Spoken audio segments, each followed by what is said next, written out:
Umar Dubai में रहता था और सॉफ्टवेयर इंजीनियर था। एक रात उसे कहीं से एक किताब की पीडीएफ मिल गई। रात के 3 बजे थे, घर में सब सो रहे थे और उमर अकेला अपने लैपटॉप पर वो किताब पढ़ रहा था। किताब का नाम था शम्स अल मारिफ और उसमें 600 पेजेस थे। जैसे जैसे वो पढ़ता गया उसके मन में एक अजीब सी बात बैठने लगी। उसे लगने लगा कि अब वो कोई आम इंसान नहीं रहा। उसे लगने लगा कि वो जो चाहे वो कर सकता है, यहाँ तक कि जिन्नों को भी अपने काबू में कर सकता है। ये सोच उसे रात भर बेचैन करती रही और वो सो नहीं पाया।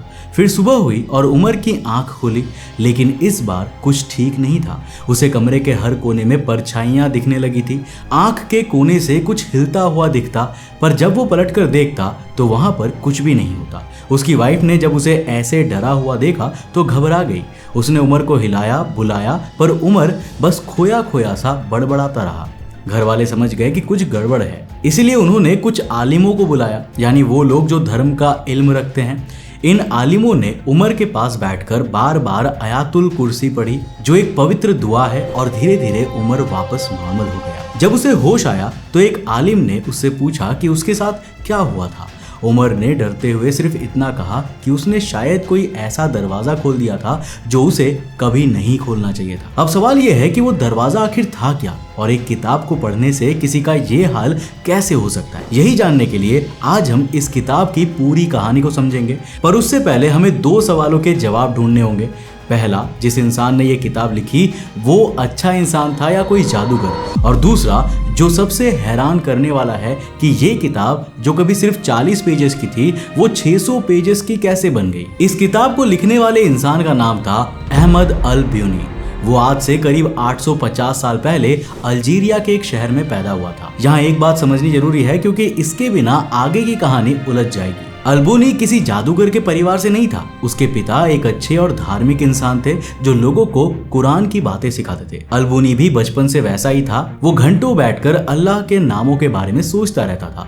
जब वो 20 साल का हुआ तो उसने अपना घर छोड़ दिया और एक शहर में जाकर रहने लगा जिसका नाम था अलेक्जेंड्रिया। उसने अलेक्जेंड्रिया ही क्यों चुना, इसकी एक खास वजह थी। उस जमाने में अलेक्जेंड्रिया अपनी बड़ी बड़ी लाइब्रेरीज के लिए बहुत ही मशहूर था। वहाँ दुनिया भर के समझदार लोग इकट्ठा होते थे, आपस में बहस करते थे और नई नई किताबें लिखते थे। अल्बुनी भी वही रहकर पढ़ना और सीखना चाहता था, और यहीं रहते हुए जब वो 35 साल का हुआ तो उसने अपनी किताब लिखी। अब समझते हैं कि उसने अपनी किताब में लिखा क्या था। अल्बुनी का मानना था कि अरबी भाषा के जो 28 अक्षर है वो कोई आम अक्षर नहीं है। उसे लगता था कि इन अक्षरों के अंदर पूरी दुनिया का राज छुपा हुआ है।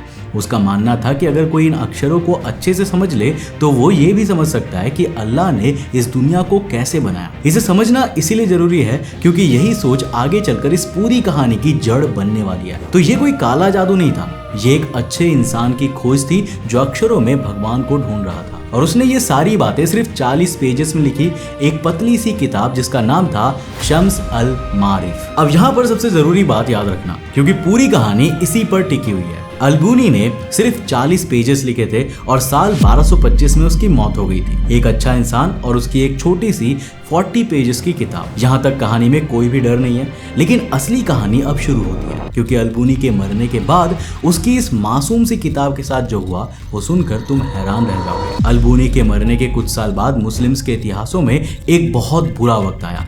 एक तरफ मंगोल हमला कर रहे थे और शहरों को तबाह कर रहे थे, दूसरी तरफ एक और लड़ाई चल रही थी, और इसी डरे हुए वक्त में मुस्लिम्स की कमान ऐसे लोगों के हाथ में आ गई जिन्हें मामलुक्स कहते थे। अब ये समझना जरूरी है कि ये मामलुक्स थे कौन। ये वो लोग थे जो कभी गुलाम हुआ करते थे। इन्हें गुलाम बनाकर लड़ाई की ट्रेनिंग दी गई थी, और इसी ट्रेनिंग की वजह से एक दिन पूरी सल्तनत की कमान इन्हीं के हाथों में आ गई थी। अब यहाँ पर एक बात हमेशा याद रखना, क्योंकि यही आगे की पूरी कहानी की वजह है। जब भी किसी नए इंसान के हाथ में ताकत आती है तो उसके आसपास चापलूसों की भीड़ लग जाती है। ये चापलूस राजा को खुश करने के लिए कुछ भी करने को तैयार रहते हैं। इन्हीं चापलूसों ने मामलुक राजाओं के कान भरने शुरू कर दिए। इन्होंने राजाओं से कहा कि अगर दुश्मनों से जीतना है तो सिर्फ तलवार से काम नहीं चलेगा, उन्हें जादू की ताकत भी चाहिए होगी। और अपने राजाओं को खुश करने के लिए इन चापलूसों ने एक पुरानी किताब उठा ली, वही अल्बुनी की शम्स अल मारिफ। अब यहाँ पर जो हुआ ना वो इस पूरी कहानी का सबसे खतरनाक मोड़ है।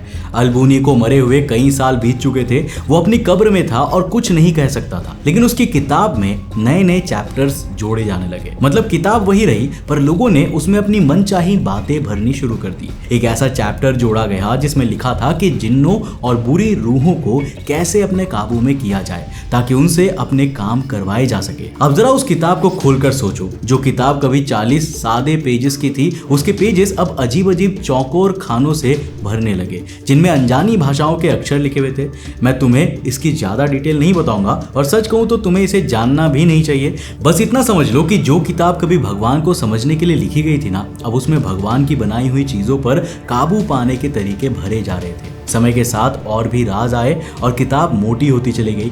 हर नई एडिशन के साथ ये किताब अल्बुनी की असली किताब से और दूर होती चली गई। लोगों को जब इस किताब की मिलावट का पता चला तो उन्हें गुस्सा आया और इसे कई बार अलग अलग शहरों में जलाया गया, लेकिन किताब खत्म नहीं हुई।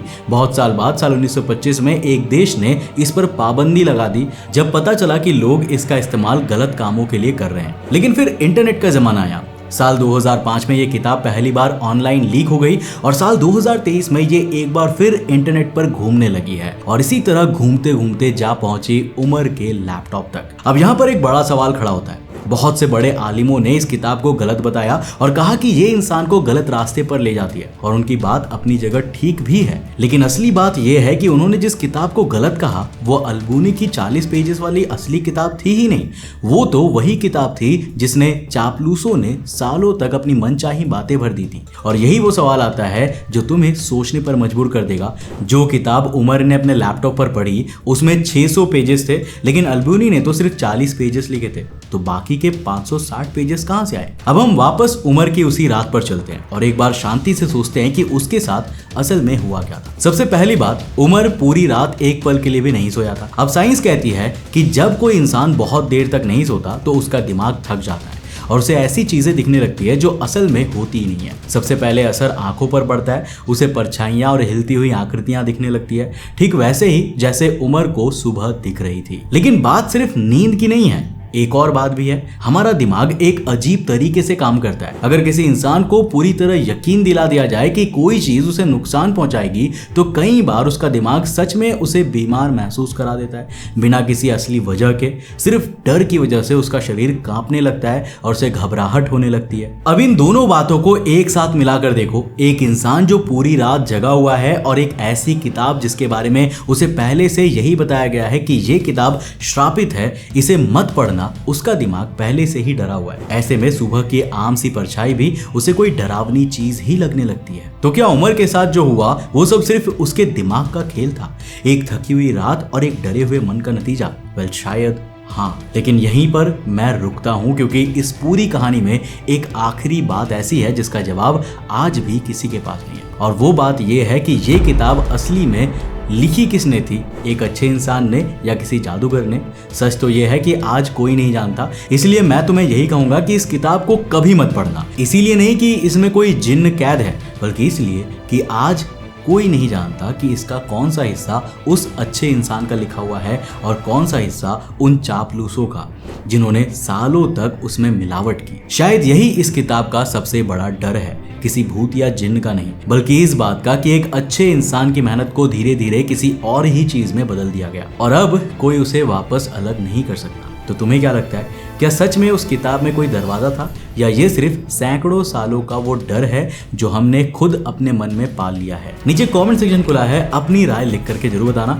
उम्मीद है कि इस वीडियो से आपने कुछ नया जरूर सीखा होगा। अगर सीखा तो इस वीडियो को लाइक करने के साथ साथ अपने दोस्तों के साथ जरूर शेयर करना।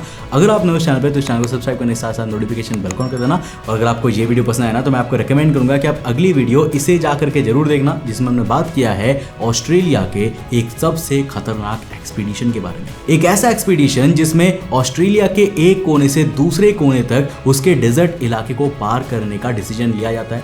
लेकिन इसके बीच क्या होता है ये जानकर आपके रोंगटे खड़े हो जाएंगे।